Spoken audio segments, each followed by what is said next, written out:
같은 이동평균선을 봐도 누군가는 고점에서 따라사고 누군가는 이평선을 이용해 좋은 자리에서 여유롭게 매매를 하는 사실을 아십니까? 결국 중요한 건 이동평균선을 누가 어떻게 활용하느냐의 싸움이다라는 거. 오늘 이 영상에서는 이동평균선의 기본 개념부터 왜 지지와 저항이 되는지, 그리고 이평선을 이용해 매수 타이밍을 찾는 저만의 노하우까지 아낌없이 풀어드릴 테니까 이 영상 하나만 보시면 이제부터는 여러분들의 매매가 달라질 수 있을 거라는 거. 그래서 제가 제목을 매매가 달라지는 이동평균선이라고 지었다는 거까지 말씀을 드리면서 오늘 영상 시작하도록 하겠습니다. 첫 번째로 이동평균선은 그냥 선일 뿐입니다. 하지만 이 영상을 끝까지 보시면 시장의 심리, 요게 중요한 거죠. 심리를 꿰뚫어야 된다는 거. 이동평균선은 사람들의 평균 단가이다. 많은 사람들이 이동평균선을 지지선이나 저항선 정도로만 생각을 합니다. 하지만 저는 그렇게 생각하지 않는다는 거. 이평선은 일정 기간 동안 매매한 사람들의 평균 단가가 만들어낸 흔적이다. 여기서 여러분들이 뭔가를 깨우쳐야 된다는 거. 이평선은 그 말이 중요한 거죠. 어디에서 많은 사람들이 버티고 있는지, 어디에서 본전을 기다리고 있는지, 어디에서 수익을 지키려고 하는지, 이게 저항과 지지가 나오는 기본 개념이다라는 거. 오늘은 제가 오랜 시간 동안 이 평선을 이용해 어떻게 활용해 왔는지 차근차근 모든 걸 풀어드릴 테니까 이 영상을 끝까지 보시면 이평선은 심하이 땡땡 된다라는 거. 첫 번째로 이동평균선이란 무엇인가? 요거는 여러분들이 다들 아실 거니까 그냥 넘어가도록 하겠습니다. 평균 가격이다. 5일 동안, 20일 동안, 60일 동안, 120일 동안 샀던 사람들의 평균 가격이다. 이거는 뭐 다들 알고 계실 거니까 넘어가도록 하고, 사람들을 본다. 이게 중요한 거죠. 20일 동안 샀다, 60일 동안 샀다. 그 사람들의 평균 단가가 거기에 모여 있으니까 그 위에 있으면 뭐다? 20일 동안 산 사람들이, 60일 동안 산 사람들이 다 수익을 보고 있는 거잖아요. 이게 왜 중요한가 하면 사람들은 수익이 나면 지키려고 하고 손실이 나면 본전을 기다린다. 그래서 평균 단가가 있는 자리에서는 항상 사람 심리가 작용을 한다. 이것이 바로 지지와 저항이 작용하는 이유이다. 이평선은 이런 개념이 있었구나. 이걸 생각을 하시면 되는 부분이고, 정배열과 역배열은 이평선을 공부하시는 분들은 다들 알고 계실 거잖아요. 5일선, 21선, 60일선, 120일선 이렇게 나란히 있으면 이거는 정배열이다. 여기서 왜 지지가 나올까? 이거 같은 경우에는 수익을 지키려고 하니까 떨어지면 더 사는 거고, 5일 동안 20일 이동평균선은 20일 동안 산 사람들의 평균 단가니까 떨어지면 나는 손해를 더 보기 싫으니까 나는 한 번 더 사줘야지, 추가 매수를 하려고 하는 사람 심리가 발동을 한다라는 거. 그런데 여기서 한 가지 더 생각을 하셔야 될 게 뭔가 하면 이평선이 올라가는 이평선이 있고 떨어지는 이평선이 있는 거잖아요. 이렇게 여기서 중요한 저만의 노하우를 알려드리면, 얘가 올라갈 때는 이렇게 이평선이 올라가고 주가도 올라가고 있을 때는 당연히 지지가 나오는데, 여기서 왜 저항이 나올까? 이 개념이 5일선이 있고 21선이 이렇게 있는 거잖아요. 꼬그라지고 있을 때 주가가 빠졌다가 올라갈 때 이 5일선이 저항을 받는 거잖아요. 20일 동안 산 사람들은 수익이니까 여기를 지키려고 하는 부분이고, 5일 동안 산 사람들은 밑으로 빠져 있으니까 손해를 보고 있는 입장이잖아요. 그러면 이렇게 올라갈 때 여기서 왜 저항이 발생이 될까? 이거 같은 경우에는 이 이평선의 방향이 5일 동안 산 사람들이 빠졌다가 올라오니까 이제는 손실 구간으로 많이 접어들었겠죠. 내 본전 심리가 작용을 한다라는 거. 하락하는 이평선에서는 보통 저항을 맞고 이렇게 빠진다라는 거. 여기서 여러분들은 어떻게 대응을 해야 될까요? 당연히 팔아야죠. 그리고 밑에 있는 이평선에서 매수를 해주는 게 맞다라는 거. 요게 중요한 거죠. 요게. 그리고 역배열 같은 경우에는 5일선, 21선, 60일선, 120일선이 하락을 하고 있으니까 올라갈 때마다 저항을 받는다. 이 개념이야 알고 계실 거고, 이동평균선의 진짜 역할은 이평선의 방향이 더 중요합니다. 제가 좀 전에 설명드렸던 거 이거죠. 올라가는 거하고 이렇게 떨어지는 거하고는 하늘과 땅 차이다라는 거. 올라갈 때는 상관이 없는데 올라갔다가 빠질 때는 요 위에 이평선에서 살려고 하지 마시고 밑에 올라오는 이 이평선 여기서 사시라는 거. 엔드 이평선하고 이평선의 이 공간이 작으면 요 밑에 이평선에서도 사시면 안 된다라는 거. 차라리 그 밑에 이평선을 기다리시라는 거. 그래야 먹을 공간이 생기는 거잖아요. 이 개념도 알고 계셔야 된다는 거. 좋은 경우는 21선이 위로 향하고 있는 거다. 상승 추세가 유지가 되고 있으니까 5선이든 21선이든. 그런데 21선이 아래로 향하고 있으면 이거는 저항 역할을 하더라. 이평선은 꼬그라져 있으면 저항 역할을 하더라. 여기서 또 한 가지 생각을 하셔야 될 게 뭔가 하면, 어차피 이 말이 나온 거니까 뒤에서 한 번 더 설명을 드리겠지만, 하락을 하고 있는데 땡기잖아요. 이렇게 돌파를 하잖아요. 그러면 보통 여기서 따라붙어. 그렇게 하지 마시고 하락하는 이평선은 뭐다? 이렇게 만약에 21선이라고 하면 20일 동안 산 사람들이 다 손해를 보고 있는 입장이잖아요. 그러면 이거는 끄집어 당기는 힘이야. 캔들 한 개는 뭔데요? 1일선이잖아요. 1일선. 21선하고 이 개념을 설명을 하면 1대 20으로 붙는데 누가 이기겠냐고요. 당연히 20명이 이길 거 아니냐고요. 그러니까 한 번은 당기고 다시 올라가도 올라간다라는 거. 요 개념을 여러분들이 알고 계셔야 된다는 거. 1대 20으로 붙는데 당연히 20 이길 거 아니냐고요. 그래서 음봉이 나오는 거다라는 것까지 알고 계셔야 된다는 거. 이동평균선에서 가장 중요한 것은 이격이다. 이 이격이 왜 그렇게 중요한가 하면 이평선은 위에 있느냐 밑에 있느냐를 보지 마시고 가장 먼저 얼마나 멀어져 있는지를 보세요. 주가는 평균에서 너무 멀어지면 다시 붙으려고 하는 경향이 있기 때문이다. 이격을 알면 고점과 저점을 예측할 수도 있고 좋은 매도 타이밍을 잡을 수도 있다. 이 말이 무슨 말인가 하면 이평선은 항상 주가보다 부행적으로 따라가는 입장이잖아요. 주가가 이렇게 있고 이평선은 이렇게 천천히 올라가고 있는데 갑자기 이렇게 급등을 하잖아요. 이렇게 급등을 하면 이평선은 천천히 올라갈 거잖아요. 이 공간이 넓으면 야 우리 너무 멀어졌으니까 다시 한번 붙자. 그럼 여기서 지지를 하면 올라가는 거고 여기서 빠지면 뭐다? 그 힘을 다인 거야. 그래서 요즘에 특히 하락장에서 바로 쏘고 빠지는 애들이 있잖아요. 이렇게 이평선이 있는데 그런 애들은 세력들이 대부분이 먹튀를 하는 경우니까 따라 붙지 마시라는 거. 반대로 제가 투매 뒤에는 한번 잡아보자 이렇게 이야기를 하는데 그 이야기는 뭔가 하면 이것도 똑같은 개념이잖아요. 주가가 이렇게 붙어가 있다가 갑자기 이렇게 툭 떨어지면 이평선하고 멀어져 있잖아요. 붙으려고 하는 개념이다. 이제 장대 음봉 뒤에 거래량이 터진 음봉이 나오면 그걸 기준봉으로 해서 매수를 하면 된다라는 거. 그래서 이 이격이라는 개념을 알면 상승의 힘, 하락의 힘을 가늠할 수 있다라는 게 중요한 거죠. 주가가 평균에서 너무 멀어지면 다시 만납니다. 요거잖아요. 요거. 이격이 너무 벌어진 종목은 무조건 좋다 아니라는 거죠. 너무 멀어지면 이거는 패스를 해야 되는 부분이고 이격이 너무 벌어진 종목이 무조건 좋다 아니다라는 거죠. 이격이 왜 벌어졌는가? 이거는 거래량하고 함께 봐야 된다라는 거. 올라갈 때 갑자기 요게 이제 이평선이고 요게 이제 주가인데 이런 거래량이 붙어야 된다는 거죠. 캔들 한 개에 10% 20%씩 개잡주들이 그런 경우가 많이 나오잖아요. 그런 거는 거래량이 붙어도 사면 안 되는 거고 한 5, 6% 정도 올라갔는데 거래량이 터진다. 그런 거는 간종에 꾹 눌러놓고 저점 매수의 기회로 잡아야 된다라는 거. 차트를 세팅을 할 때 이격을 넣어주는 것도 괜찮다라는 거. 이런 식으로 움직이는 거잖아요. 이격이. 그러면 이격이 너무 높다. 그러면 이거는 뭐다? 매도 신호로 작용을 할 수도 있다는 거죠. 이격.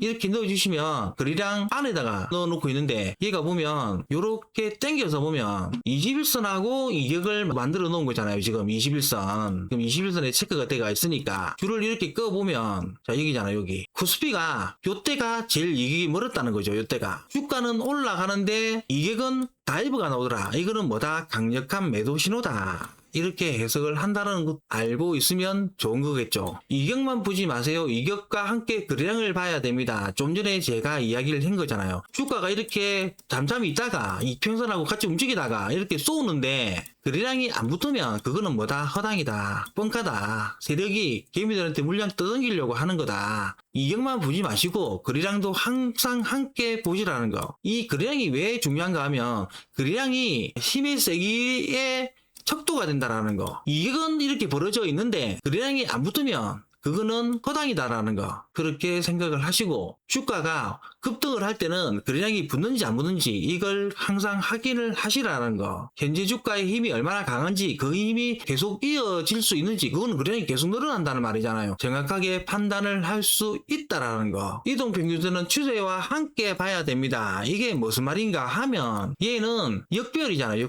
역별인데 한번 치고 그 다음에 빠지고 또 한번 치고 하락이잖아요. 지금. 그리고 한 번 더 치고 빼고 다시 한 번 더 올라가면서 얘가 어떻게 된다? 전 저점 안으로 들어오니까 쌍바닥을 형성을 하고 있는 개념이잖아요.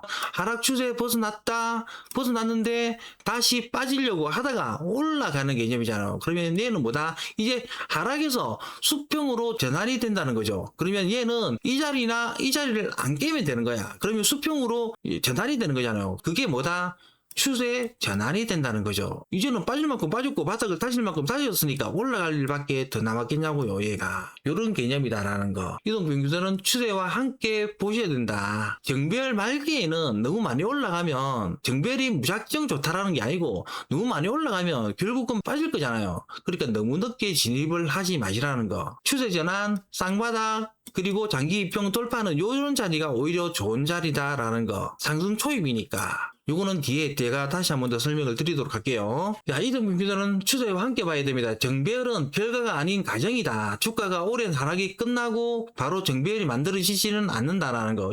주가가 오랜 하락이 끝났다고 해서 바로 정배열이 만들어지지는 않는다라는 거. 바로 이 말이죠, 이 말. 오랜 하락을 끝내더라도 바닥을 다지는 이 수렴, 이 과정이 필요하다는 말이겠죠. 이동평균선은 방향을 바꾸고 올라서는 과정을 순서대로 확인을 해야 된다는 거. 5일선 다지고 21선 다지고 60일선 다지고 120일선 다지고 이런 수련 과정이 반드시 필요하다는 거. 때가 뭐다? 저점에서 할 수 있는 절호의 찬스다. 대신 저점을 깨면 안 된다는 거죠. 깨면 일시적으로 손절을 했다가 다시 올라오면 여기를 전 저점을 손절을 잡고 붙어야 된다는 거죠. 이 말입니다. 이 말. 5일선이 먼저 돌린다. 21선의 방향을 바꾼다. 60일선이 돌아선다. 여기에서 이제 저는 이걸 오래 전부터 얘기를 했는데 요 최근에 유튜브를 보니까 이거 갖고 옥수로 현란하게 써먹는 사람들이 있던데 5일선이 쌍바닥이면 21선 돌파다.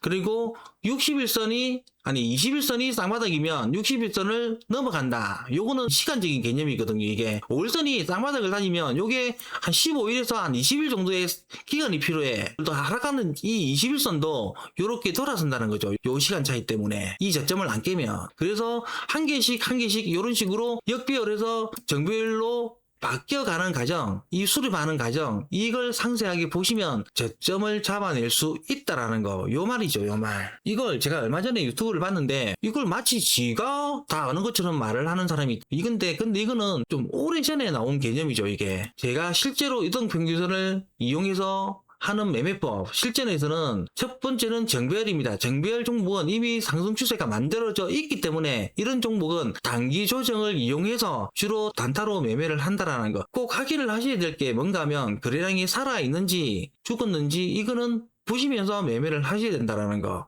요거 5번은 있잖아요. 그림이 좀 잘못 나온 거죠. 이거는 눌림목이 될 수도 있고, 그러니까 이 개념이잖아요. 이 개념. 5일선, 21선, 60일선, 120일선이 있는데 5일선에서는 당연히 여기서 매수를 하면 단기적인 매매가 되겠죠. 근데 올라오는 21선이면 어떻게 됐다? 21선에서 매매를 하는 거는 전고점이니까 여기까지 본다는 거. 대신 이 하락하는 5일선을 최단 기간에 빨리 돌파를 해줘야 된다는 거. 이게 시간이 길면 길수록 이 5일선이 하락으로 접어들 거잖아요. 그러면 여기서 어떻게 된다? 시간이 너무 길어지면 올라가다가 이 5일선에서 장을 맞고 다시 빠지고 갖고 이 21선을 낄 수도 있으니까 빠졌다가도 최단 기간에 빨리 올라가서 이 5선 돌파를 할 때 거래량이 실려야 된다는 거. 요 개념을 여러분들이 알고 계셔야 된다는 거. 첫 번째로는 5일선을 안 깨는 게 제일 좋은 거죠. 깼다고 하면 차라리 21선 눌림목을 기다리는데 기다리는 기간이 너무 길면 이 5일선이 꼬그라질 거잖아요. 별로 먹을 게 없죠. 그런 눌림목은 포기를 하시라는 거.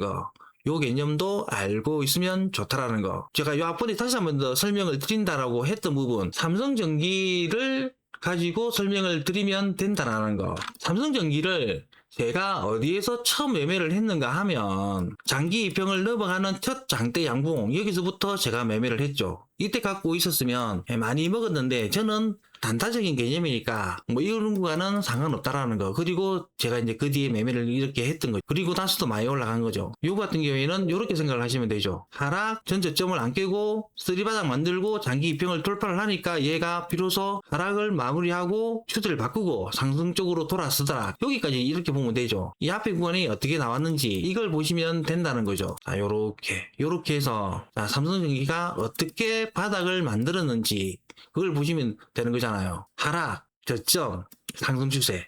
이런 식으로 가는 거죠. 이제 차곡차곡 이제 매물 소화만 거치면 되는 거야. 요 그림이다라는 거. 실제로 매매를 했던 거. 제가 요걸 보고 삼성전기를 들어갔던 부분이거든요. 요런 거는 알고 있으면 좋겠죠. 모든 조건이 맞아 떨어질 때 최고의 중장기 매수의 기회가 될 수 있다라는 거. 요거는 여러분들이 차곡차곡 읽어보시면 되겠죠. 제가 설명드린 대로. 그렇게 해서 이평선은 요런 실전 매매 기법이 있다라는 것도 알고 있으면 좋다라는 거. 21선을 이용한 눌림목 기법. 이거 같은 경우에는 뜬금 건가 하면 단타적인 기법이거든요. 이게 눌림목의 1차 목표가는 어디다? 단순하거든요. 주가가 이렇게 올라가고 고점을 만들고 그러면 5선이 깨지고 이제 20선이 이렇게 올라오잖아요. 여기에서 전제 조건이 뭔가 하면 눌림목의 첫 번째 목표가는 전 고점이다, 이 개념으로 이제 출발을 하는 거거든요. 자, 주가가 고점을 찍었다, 빠지는데 20선을 지지를 한다. 상식적으로 알고 있는 게 뭔가 하면 주가는 홀로 보고는 안 죽는다는 말이 있잖아요. 이 매매법이 나온 거다라는 거. 올라갔다 21선을 지킨다, 쌍봉으로 죽어도 죽는다라는 거. 홀로 보고로 죽는 경우는 거의 좀 드물다. 그러면 이 21선에서 잡으면 되겠죠. 강하면 20분선에 단타로 치면 20분선에서 잡으면 되는 거고, 이탈하면 당연히 손절을 해야 되는 부분이고, 그 개념이다라는 거. 요 그림이 이동평균선의 핵심 기준 총정리, 미래를 예측하는 선이 아닙니다. 현재 시장의 흐름과 투자자들의 심리를 읽을 수 있게 해주는 가장 강력한 지표이다. 요거죠. 요 개념이죠. 올라가느냐 빠지느냐, 올라갔다가 꼬그라지느냐, 요렇게 밀다가 요렇게 살짝 우상향으로 접어드느냐, 요 개념만 알고 계시면 된다라는 거. 요게 사람들 심리다라는 거. 이평선은 결국은 사람들의 심리를 측정할 수 있는 가장 강력한 도구다라고 여러분들이 생각을 하시고 계시면 된다라는 거. 이동평균선을 제대로 보면 매매가 달라집니다. 이동평균선 방향 확인, 이격은 어느 정도인지, 거래량은 살아나고 있는지, 시장 추세는 어떤지, 이 기준을 만들면 확률이 확실하게 달라진다라는 거. 이 영상이 좀 길죠? 영상이 길어진 이유가 이평선 하나는 이 영상 하나로 끝내시라고. 그래서 제가 실제 차트에서도 그림을 그려가면서 설명을 해드리고 있다라는 거. 좋은 기준이 흔들리지 않는 투자를 만듭니다. 이평선에 관해서 여러분들 좋은 기준을 한번 만들어 보시라고요. 이 영상이 마음에 드셨다면 좋아요, 구독, 알람, 안주게임이 단톡방에서는 이런 걸 실시간으로 설명을 해드린다라는 것까지 말씀을 드리면서 오늘 영상 마치도록 하겠습니다.